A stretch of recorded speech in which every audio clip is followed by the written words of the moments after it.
Daiane, o Felipe Nunes, que é da Federal de Minas Gerais, é o coordenador do Instituto Quest, já está aqui na nossa sala de espera.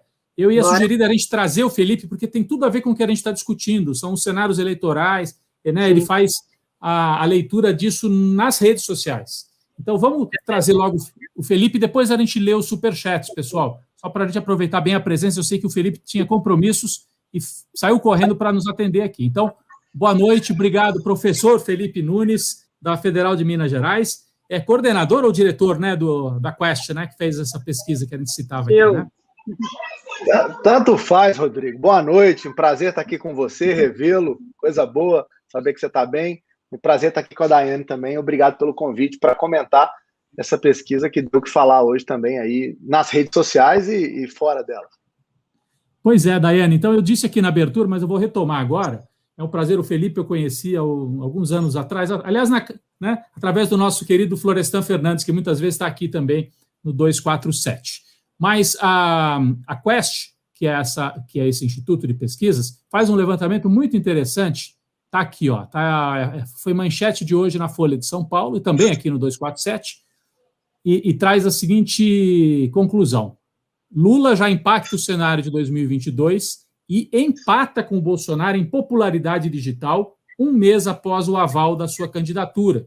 Segundo os números, o índice de popularidade digital, é assim que a Quest, a consultoria Quest, dirigida pelo Felipe, chama, índice de popularidade digital. Então, aí avalia as várias redes sociais, né, Felipe? Você podia até explicar para a gente, mas o Lula está empatado com o Bolsonaro, 63-61, né, no índice aí de vocês. O que é medido aqui? E, de certa maneira, é surpreendente o Lula, né, que parece não ter um esquema como o do Bolsonaro, de redes sociais, está nesse empate com o presidente da República?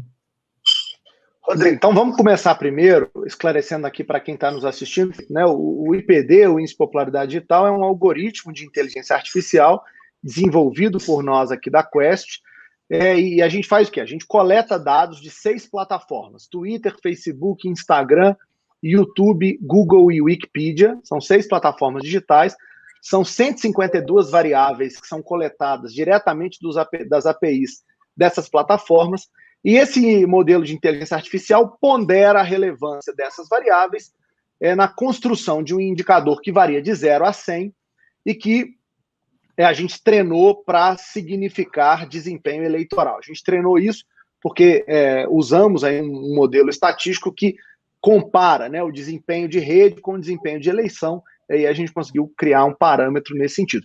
Em 2018 e em 2020, Rodrigo, o IPD conseguiu prever próximo de 90% dos resultados eleitorais de deputados, senadores, prefeitos e próprio da eleição presidencial. Então, a gente está lidando aqui com um indicador que, de fato, funciona como pesquisa, né, como as pesquisas tradicionais funcionam, para nos dar um indicativo de como está se dando a evolução. E a grande novidade desse mês, né, a gente tem essa parceria com a Folha de São Paulo, né, o ex-presidente Lula aparece empatado tecnicamente com o presidente Bolsonaro. O que chama atenção, Rodrigo, Daiane, é que Bolsonaro sempre deu de lavada, 19, 2020. Ele é líder absoluto, a gente deu várias manchetes, eu até brinco, acho que a Quest é o instituto que mais deu manchete positiva para o Bolsonaro na Folha de São Paulo ao longo desses 2 últimos anos, porque ele sempre apareceu com liderança absoluta no nosso ranking, 80 pontos, né, numa escala de 0 a 100. Começou 2021, o cenário mudou completamente, a combinação de uma crise econômica absurda com resultados de pandemia alocados como responsabilidade do presidente, essa combinação explosiva, né, começou a derreter a imagem do presidente. Antes mesmo, Rodrigo, eu queria chamar a atenção disso, do Fachin dar a decisão de aval da candidatura, né, ali do Lula para 22, o Bolsonaro já vinha perdendo espaço e o Lula já vinha crescendo. Por quê? Porque as buscas e os comentários em rede passaram a ser em torno de uma comparação do que era viver sobre a presidência Lula e o que é viver sobre a presidência Bolsonaro. Isso ficou muito evidente nas pesquisas que a gente fez na rede, né, nesses monitoramentos. E, é claro, depois da decisão do Fachin, o Lula explode, ele lidera o nosso ranking durante 9 dias, né, depois, logo daquilo, acaba depois caindo um pouco, o Bolsonaro continua caindo, e nesse levantamento publicado hoje, é o levantamento do dia 5 de abril, último dia que a gente atualizou o sistema aí, os dois estão empatados. Ou seja, o que a gente está mostrando é que a polarização entre Bolsonaro e Lula, que está se mostrando nas pesquisas de opinião, também se reflete hoje nas redes sociais. Campo, é bom lembrar que Bolsonaro liderou e dominou durante 2 anos. Perfeito. Daiane. Felipe, dentro desse quadro que você nos traz, eu faço uma reflexão aqui dos anos anteriores, né, em que os grandes veículos de comunicação, somados às redes sociais, tinham um papel importante na opinião, nessas buscas, enfim, no debate. Eu queria perguntar a você como é que isso se interfere e se insere hoje. As redes sociais são independentes, as pessoas, em geral, já tem pesquisa aí, dizem que as pessoas se informam pelas redes, não mais pelos veículos. Como é que isso acontece de fato na avaliação desse norte que você nos traz aqui? Daiane, para explicar isso, né, para responder isso, a gente precisa voltar um pouco atrás, lembrando que houve no mundo um processo que eu chamo de quebra do cartel da comunicação, da mediação do debate, né? Os teóricos da ciência política que estudam comportamento e opinião pública sempre falaram da importância do mediador, os jornalistas, nesse debate, na explicação, né, na orientação do debate que mediava a relação do líder com a população. Esse cartel foi quebrado com a internet, com as redes sociais. A gente está aqui agora, por exemplo, no 247, ao vivo, no YouTube, fazendo algo que é inimaginável, com milhares de pessoas nos assistindo, amanhã outras tantas vão assistir, quer dizer, isso era impossível você imaginar, né, há pouco tempo. Por quê?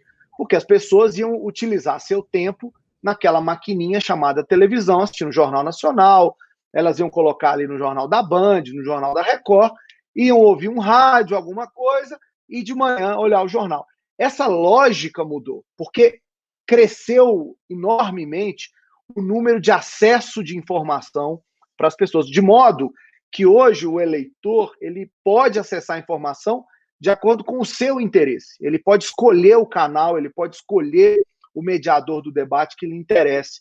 E isso é muito importante para esse cenário, porque, é claro, né, os diversos grupos que existem na internet criaram os seus mecanismos de comunicação, alguns legítimos, outros menos, até porque tem gente produzindo fake news, né, na internet o tempo todo, então isso é importante levar em consideração. Mas o fato, Daiane, é que com essa quebra do cartel e essa disseminação enorme de veículos e canais de informação, o eleitor passou a ter a possibilidade muito maior de ter critério e de ter crítica na hora de se informar. Ou seja, o que a Globo diz não é mais verdade só porque foi a Globo que disse, né? Existem outros canais que informam e desinformam por aí. Então, a minha leitura, e eu tenho escrito sobre isso, até num livro que estou terminando agora sobre esse comportamento de informação, né, de debate público nas redes, o que me parece que está acontecendo é que os jornalistas continuam tendo um papel super importante. É que o monopólio acabou, é que o único mecanismo acabou, é que a verdade que era dada pela TV Globo acabou. Muito importante no processo democrático. Por quê? Porque é também a democratização dos meios de comunicação, que, na minha avaliação, produzem informação com mais qualidade, justamente porque eles são plurais, né? Os novos canais falam de tudo, do jeito que querem, sem amarras, que a gente sabe como funcionam nessas grandes corporações de comunicação. Então, a mudança está no número de acesso. E não só dos canais, eu mesmo, né, aqui como diretor da Quest, a gente faz pesquisa de opinião, como essa que o IPESP fez, como outras, né, que o Ibope, o Datafolha fazem, a gente percebe que o espaço que a gente tem, por exemplo, é muito maior nesse mercado de hoje do que no passado, quando só Ibope e Datafolha publicavam pesquisas na Globo e pronto. Hoje não. Hoje o eleitor tem acesso a muito mais informação e eu acho que isso é muito positivo. Exatamente, está mais pulverizado, né? Até para a gente poder comparar. O Ivan Nogueira de Moraes fala: muito boa análise do Felipe Nunes, a TV 247 vai precisar convidá-lo em outras oportunidades, será um prazer se ele puder, tem lá as atribuições dele coordenando a Quest. Eu queria voltar para a pesquisa, Daiane, essa pesquisa divulgada hoje que mostra esse índice, né, Bolsonaro e Lula empatado, 61, 63. O Felipe Nunes, para quem chegou agora, ele é coordenador da Quest, é da Universidade Federal de Minas Gerais e é um dos responsáveis por essa pesquisa de popularidade digital. Felipe, eu queria tentar detalhar um pouco mais, não sei se você tem esses dados, qual a diferença da popularidade digital do Bolsonaro para o Lula qualitativamente? A gente está vendo que os dois numericamente estão próximos. A gente tende a achar assim, o Bolsonaro tem mais robô, tem mais esquema profissional, o Lula é mais na empolgação da militância. Mas, de repente, não é. Eu queria ouvir um especialista e ver a sua avaliação. Primeiro, saber se tem uma diferença por rede. No Facebook, um é mais forte, no Twitter, o Lula, onde que ele é mais forte, o Bolsonaro. E se o Bolsonaro tem também uma operação com gente militante, né? Não deve ser só robô, né? Então, eu queria ver se você tem essa avaliação assim, qualitativa da diferença entre os dois. Rodrigo, eu te agradeço muito essa pergunta, porque ela é fundamental para dissecar esse grande número, que é o que a Folha deu destaque, vocês também e outros veículos. Primeiro, dizendo o seguinte, muita gente vem conversar comigo dizendo assim, Felipe, mas o Bolsonaro tem 10 milhões de seguidores no Facebook e o Lula tem 4 milhões. Como é que numa distância numérica tão grande, eu sei que tem um indicador que os coloca na mesma posição? O que acontece com o modelo estatístico, a inteligência artificial que você desenvolveu, em que essas coisas não necessariamente significam a mesma coisa? Rodrigo, você deve saber, a turma que está nos vendo deve saber, que os algoritmos do Facebook, do Twitter, do Instagram, eles são algoritmos proprietários de empresas que têm interesses, obviamente, financeiros em torno deles. O fato de ter 10 milhões de seguidores não significa que o seu conteúdo está chegando para 10 milhões de pessoas. Pelo contrário, cada vez mais as plataformas estão limitando a forma como os conteúdos estão sendo mostrados para que você gaste dinheiro e, com isso, consiga alavancar o seu conteúdo para aquelas pessoas. Então, um dos segredos, né, do trabalho que a gente fez, do estudo que depois gerou o IPD, o Índice de Popularidade Digital, é que a gente percebeu que havia uma combinação entre engajamento, mobilização e valência, combinado, né, com os seguidores, para gerar, na verdade, um indicador que nos mostrasse melhor desempenho eleitoral. Deixa eu explicar. O IPD é um grande número que varia de 0 a 100, mas ele é composto de 6 dimensões. Presença digital, quer saber se você está lá ou não. Fama, que é quantas pessoas te seguem, quantas pessoas te veem, qual que é o seu tamanho na rede. Engajamento, que é quanto que as pessoas gostam do que você fala. Mobilização, que é a capacidade que as pessoas têm, ou qual, aliás, é a sua capacidade de fazer as pessoas falarem de você espontaneamente para os amigos delas, nas redes delas, compartilhando os seus conteúdos.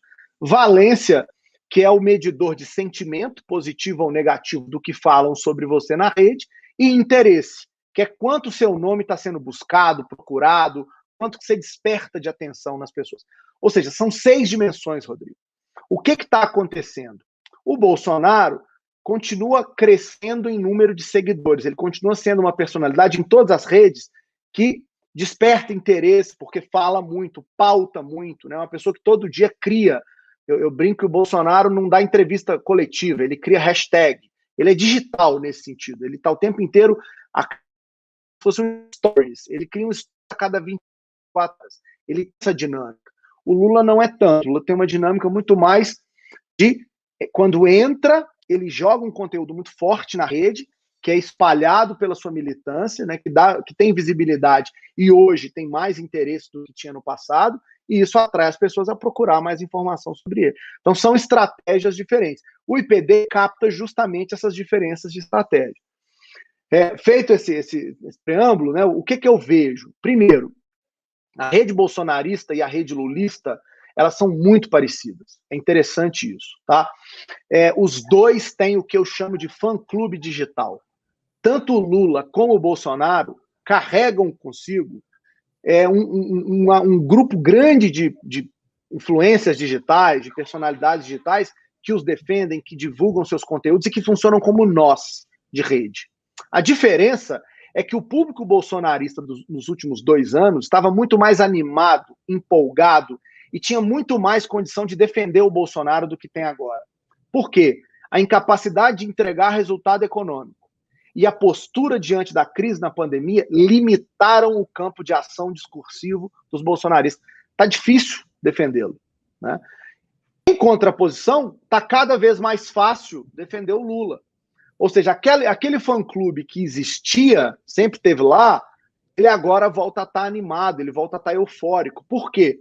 Primeiro, pela esperança de ver o Lula presidente novo, que é uma questão importante para o lulismo, né? E para esse fã-clube digital. Mas segundo, porque os resultados econômicos e a postura do Lula diante da pandemia, ela é aderente, ela é compatível com aquilo que a maioria do eleitor brasileiro hoje pensa e fala nas redes. Então, o que está acontecendo, Rodrigo, é que os dois, que são figuras que polarizam o cenário eleitoral brasileiro e que têm fã-clubes importantes, hoje estão vivendo momentos diferentes. Enquanto o Lula cresce sua popularidade digital, porque suas posições, suas posturas, e claro, todo o contexto jurídico em torno do nome dele, enquanto isso cada vez é mais favorável no ambiente eleitoral, o do Bolsonaro é o inverso. Ele está enfrentando um momento de maior fraqueza do seu governo, porque não tem resultado concreto para entregar, e isso limita a defesa desse fã-clube, claro, nas ruas, mas sobretudo nas redes. Então, eu classifico, Rodrigo, os dois como parecidos. É que eles têm uma diferença no humor desse momento dos seus eleitorados. É muito interessante. Daiane, só para... Depois, se o Felipe puder, na sua resposta, tem uma pergunta aqui de um internauta nosso. Pede para ele, pede para o Felipe. A audiência do Lula no Reinaldo Azevedo foi algo explosivo, né? Teve 1.200.000 visualizações. Mas eu não sei se a Daiane quer fazer uma pergunta, aí se você puder embutir na pergunta da Daiane, né, Daiane, aí essa questão. Eu queria ter uma ideia também sobre esse centro, né? Alguns insiders Boa. Que aparecem nesse período, Luciano Huck, Ciro, enfim, nesse período aparecem alguns personagens, alguns da política, outros não, que também aparecem dentro de um cenário político, de uma perspectiva política. Esse campo do centro, chamado, que se autodenomina centro, ele tem espaço nessa esfera? Você falou da polarização, mas há também uma tentativa de introdução desses personagens dentro desse debate, né? Daiane, essa é uma reflexão que eu acho que a gente tem que aprender a fazer como analista político no Brasil, né? É muito comum em sistemas multipartidários como o brasileiro a gente pensar, não, existem 3 polos, o centro, a esquerda e a direita. Na verdade, só existem 2 polos em qualquer lugar do mundo. As pessoas só conseguem pensar de 2 maneiras. Eu quero que continue algo ou eu quero que mude algo. É assim que as pessoas pensam. Simplificando, né, o imaginário aí da política, é isso que importa. Então, a discussão sobre o centro no Brasil hoje é uma discussão que tem muita gente que gostaria que ela acontecesse, mas falta voto para essa turma, né? E num sistema de 2 turnos, faltar voto é um grande limitador, porque Lula e Bolsonaro, como eu disse, já têm fã-clubes muito constituídos.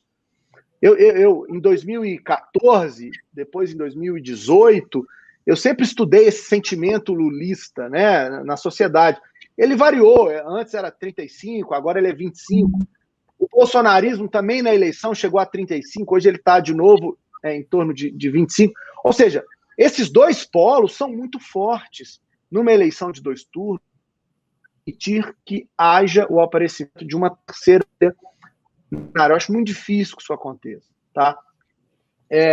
E acho difícil porque hoje o sentimento do brasileiro é de mudança. A maioria da sociedade brasileira, tanto na internet como nas pesquisas de opinião, ou seja, no IPD ou nas pesquisas de opinião, quer mudança, né? Ela pode ser, alguns querem mais branda, outros querem mais radical, mas querem mudança.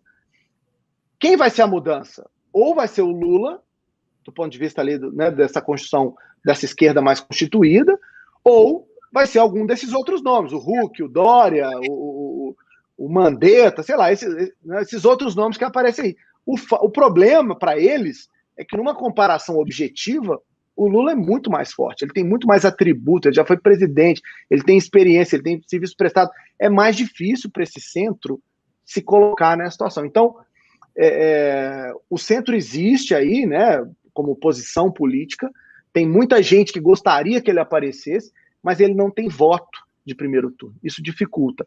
Rodrigo, só para falar do caso do Reinaldo, uma das Olha coisas só, que... Felipe, só assim, o nosso internauta, o nosso público aqui é muito atento e nos ajuda sempre. O César Capitani está dizendo, não, que 1.200.000, já está em 2.300.000 visualizações no canal da Band News. É algo muito surpreendente, né? E é algo muito bem pensado, né? Ou seja, o grande desafio de uma figura como o Lula é justamente conversar com quem ele não conversou durante os últimos tempos. Essa novidade já, por si só, né, chama a atenção das pessoas. No nosso relatório hoje, publicado na Folha, eu chamo a atenção o último movimento que fez o Lula empatar com o Bolsonaro. Eu até tive o prazer de ser citado hoje pelo Reinaldo Azevedo. Hoje ele citou o nosso estudo, dizendo, olha, uma das razões para o crescimento do Lula foi a entrevista comigo. É verdade. Houve uma repercussão muito positiva, de fato. É o último movimento midiático impressionante. Não foi feito nem na Globo, nem na Record, nem na Bandeirantes. Ele foi feito nas redes, né? Assim, claro que foi na Rádio Band News também, mas é na rede que ele está constituído. Então, esse evento foi um evento muito importante. E ele chamou a atenção, Rodrigo, por um motivo. Porque foi muito inteligente colocar o Lula falando com o Reinaldo Azevedo no mesmo momento em que Bolsonaro fazia a sua tradicional live de quinta-feira. Por que foi inteligente fazer isso? Porque criou um mecanismo de comparação e competição, que nas redes sociais, Rodrigo, a gente chama de gamificação. Virou quase um game de quem conseguia gerar mais resultado. Isso atrai as pessoas. Essa é a nova linguagem da rede e que foi muito bem explorada nesse caso pela equipe lá, né, de quem coordena hoje a estratégia do Lula, e o resultado está aí mostrado. E, obviamente, como a gente capta resultado de YouTube, ele foi fundamental, né? O IPD é talvez o único indicador desses que tem aí, que faz a mensuração também no YouTube. Esse resultado ajudou a impactar positivamente a maneira como o ex-presidente Lula está colocado no índice.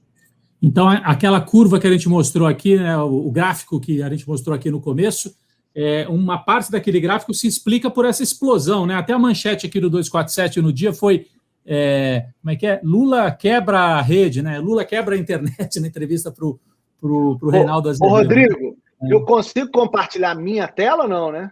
Consegue, acho que sim. Se puder, eu vou rapidamente. Ó, você pode mostrar. Você Veja pode se isso aqui faz sentido. Se não conseguir mandar pelo private... pronto, foi. Foi? Então, foi, tá aí. Eu vou dar um zoom aqui, ó. Opa, passei demais, desculpa. A gente nem falou do Calil, né? Que é surpreendente que o Calil seja o terceiro, né? Seja o terceiro na popularidade digital, né? Podemos falar do Calil, é um outro fenômeno muito interessante. Mas deixa eu mostrar esse aqui. Eu vi a carinha do Calil, eu me lembrei dele. Aí, ó. Olha lá.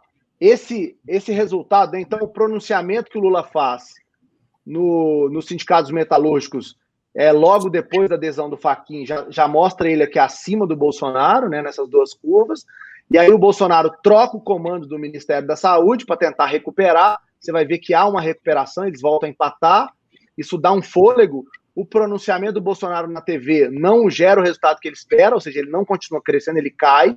O Lula, por essa estratégia de não estar o tempo todo na mídia, mas ponderar, obviamente ele diminui, e logo depois da entrevista do Lula ao Reinaldo Azevedo, você vai ver esse pico final que gera um empate entre os dois, nessa parte final do gráfico aqui, onde de fato acontece. Então, eu estou mostrando isso aqui, e achei que vale a pena trazer o gráfico especificamente, porque o IPD ele é sensível o suficiente para conseguir entender as movimentações diárias do que está acontecendo, né, com todo mundo, com personalidades da política no país todo. E eu acho que isso aqui mostra muito como a decisão com o Reinaldo foi uma decisão acertada da estratégia de comunicação do Lula.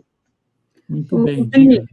Dentro desse cenário, qual é a rede que puxa? Porque às vezes a gente aqui, eu sou mais velha aqui, fico conversando com os meus sobrinhos. Twitter, para alguns adolescentes, não existe, então é mais para formador de opinião mesmo. Facebook, eu ainda estou lá, estou do Orkut para o Facebook não sair. Mas tem outras redes que movimentam isso. Na política, qual é o instrumento hoje? É o Instagram? É o Facebook? É o Twitter? O que puxa todo esse movimento? Daiane, você não diga que você é mais velha, não, que eu vou me sentir mal aqui, porque eu sei que essa cara de 20 anos, eu aqui já estou me sentindo velho. Eu ganhei um dia. Mas, na verdade, Daiane, o grande segredo, eu acho que o IPD conseguiu abrir essa caixa preta, né, para nos ajudar a entender redes e comportamento político, o grande segredo é que cada rede tem uma dinâmica e um propósito, né? O Twitter é a rede de posicionamento, né? É a rede fundamental para que, em poucas palavras, os políticos se posicionem sobre os temas polêmicos da sociedade. Ou seja, é um lugar para quem está buscando informação e posicionamento. O Facebook é a rede de prestação de contas e de relacionamento com os amigos. O Facebook continua sendo uma rede fundamental, principalmente para o público mais velho, né? Hoje cada vez mais velho. E nessa rede você mostra para os seus amigos aquilo que você gosta. É para isso que serve o Facebook. Quando você compartilha no Facebook um conteúdo, você está impactando os seus amigos com o seu conteúdo. O Instagram é o lugar de humanização.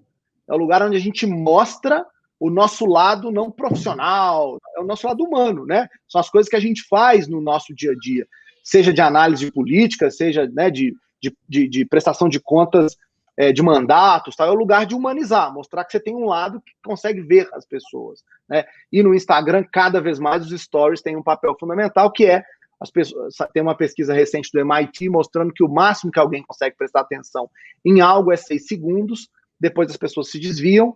É um experimento super legal que eles fizeram, e não é à toa que os stories têm basicamente 6 segundos, rapidinho passa, porque você já está querendo ver outra coisa, né?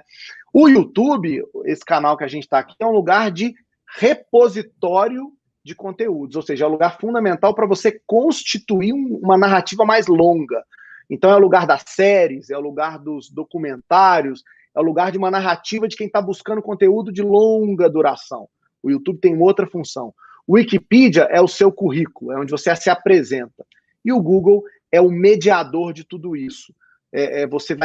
Ninguém mais digita www.247. As pessoas vão no Google e digitam 247, e o que aparece primeiro acaba impactando as pessoas, de modo que tem um trabalho de SEO que é super importante ser feito ali no Google. Ou seja, Daiane, todas as redes são importantes. É que elas têm objetivos e formatos diferentes.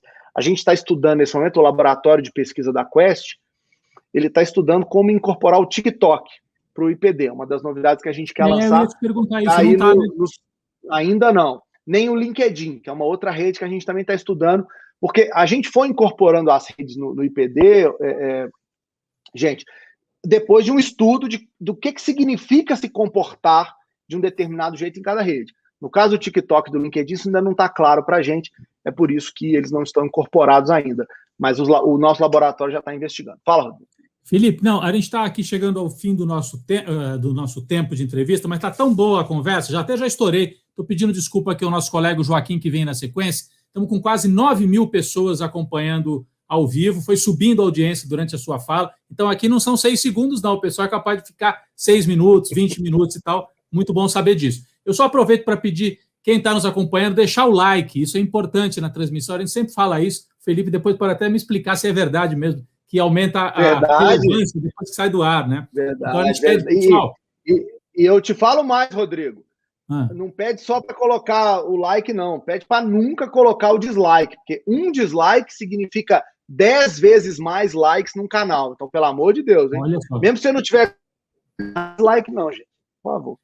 Então, eu vou só fazer essa lembrança, pessoal, que tem quase 9.000 e tem pouco mais de 5.000 likes. Vamos subir esses likes para ajudar aqui a nossa transmissão. Se você ainda não é membro, é uma boa hora, né? Produzir uma entrevista dessa, marcar, a gente tem um trabalho aqui, jornalístico também, né? Então, se você puder virar membro do canal, você nos ajuda a manter o canal funcionando. Então, deixo esse apelo aqui. Se você puder, vire membro ou apoie lá no Brasil247.com. Felipe, uma última questão, então. O Calil, prefeito de Belo Horizonte. Olha só, um prefeito não é de São Paulo, não é do Rio, de Belo Horizonte, cidade importante. Bom, a sua cidade também não posso nem dizer que não é, né? Senão você briga comigo. Mas claro, é uma cidade importante, mas é surpreendente que o Calil seja o terceiro nome nesse índice, né, que vocês fizeram de popularidade digital. Eu queria que você citasse um pouco isso e já deixo aqui o convite, as pessoas estão querendo mais. Vamos marcar outras conversas dessas, se você puder, né? É o espaço aberto aqui, um lugar muito legal para a gente fazer esse debate e conhecer um pouco mais sobre as redes sociais. Mas o Calil, só para a gente concluir, o papel do Calil na popularidade digital aí que vocês mediram.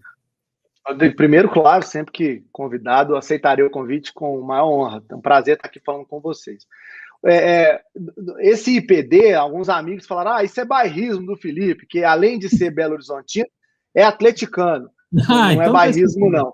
Não é bairrismo, não. O Calil, de fato, é um fenômeno de rede social, sempre foi, né? Ele é o primeiro dirigente de clube de futebol a criar um Twitter para anunciar a contratação de jogador. Ele inventa esse modelo, que até ultrapassa os jornais de cobertura esportiva, né? Ele inventa isso lá atrás, 10 anos atrás, e ele traz isso para a política de um jeito muito impressionante. O Calil sempre se posiciona sobre os temas, ele nunca está em cima do muro, mesmo que isso signifique, para muitos, se prejudicar, né? Como foi o caso, Rodrigo, há um tempo atrás, quando o Calil disse que o responsável pela morte de uma adolescente durante uma enchente na cidade de Belo Horizonte era ele, o prefeito, né? Algo difícil de imaginar que um político faria. O Calil, embora seja um fenômeno, está longe de ser o Bolsonaro e o Lula do ponto de vista da abrangência, né, e de outras personalidades. Mas no índice, particularmente desta semana, no dia 5 de abril, o Calil despontou e aí conseguiu um IPD de 45,9, que é o maior que ele já teve na história toda, desde que a gente começou a criar o índice, que foi lá em 2018. O que aconteceu? O Calil entrou numa briga direta, que é nacional, sobre a proibição ou não da realização de cultos e missas presenciais, né? Ele peitou o ministro Cássio Nunes, que não é meu primo, em relação ao assunto, e disse: nós aqui em Belo Horizonte até vamos acatar a decisão do STF, mas não essa do Cássio, vamos na do plenário, né, de que o prefeito é que tem que tomar a decisão sobre isso, e isso virou um assunto nacional, tanto que o Supremo hoje, né, tratou novamente do tema. Então, ele cresceu sua popularidade digital em torno de um enfrentamento nacional, que, claro, tinha influência, né, no debate político que ele está vivendo aqui em Belo Horizonte e em Minas Gerais, mas, sobretudo, na forma como ele enfrentou aí o Supremo Tribunal Federal. Então, essa é a razão, nesse momento, o Calil está sendo aprovado, aplaudido digitalmente, vamos dizer, por ter bancado o responsável, vamos dizer assim, por manter cultos e missas sem a presença de pessoas. Esse é o grande motivo, né, que deu a ele aí essa velocidade de crescimento em popularidade digital. É um ator político, Rodrigo, não é bairrismo não, mas é um ator político interessante da gente acompanhar. Certamente, os partidos todos estão acompanhando, todo mundo quer que o Calil seja vice, muito legal. A Maria Assunção Assis diz, excelente entrevista, volta Felipe, que sotaque mineiro, diz a Maria Assunção Assis. Uai, sou, não tem jeito, né, Sô? Não tem jeito. Muito bom. E qualidade de análise aqui, em Minas Gerais, pelo jeito, né, dá bons analistas nessa área de pesquisa, né, Daiane? A geração aí mais para trás, o Coimbra, e agora o Coimbra que está sempre aqui também no 247. Nair, doutor Nair. Como? Doutor Nair. O professor Marcos Coimbra, que é meu professor. Faço aqui todas as reverências, é com quem eu aprendi a fazer esse negócio todo. Mandar um grande abraço para ele, estou com saudade, há muito não vejo. Só o vejo aqui no 247, mas tem muito tempo que a gente não toma um bom vinho. Estou com saudade dele, dá um abraço.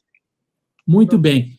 Daiane, queria agradecer demais o Felipe Nunes, esteve aqui com a gente ao vivo, analisando essa pesquisa da Quest, que é o instituto de pesquisa que ele dirige e que faz esse índice de popularidade digital mensalmente, e trouxe esse resultado surpreendente agora com o Lula e o Bolsonaro empatados. E ele mostrou aqui no gráfico, o Lula, em alguns momentos, passou o Bolsonaro. Depois eu queria perguntar, agora não dá tempo, já estouramos aqui, se o Lula está certo nisso, de só entrar às vezes e sair, entrar e sair. O Bolsonaro fica o tempo todo, e o Lula dá só umas estocadas assim e depois se encolhe de novo. Mas isso é uma conversa talvez mais longa para a gente ter aqui ao vivo. Obrigado, Felipe, até uma próxima. Eu que agradeço, um abraço, Rodrigo, Daiane, a todo mundo que nos assistiu aí, um abraço. Fique em casa, usando máscara, e se Deus quiser, essa vacina vem logo. Abraço, gente. Obrigado.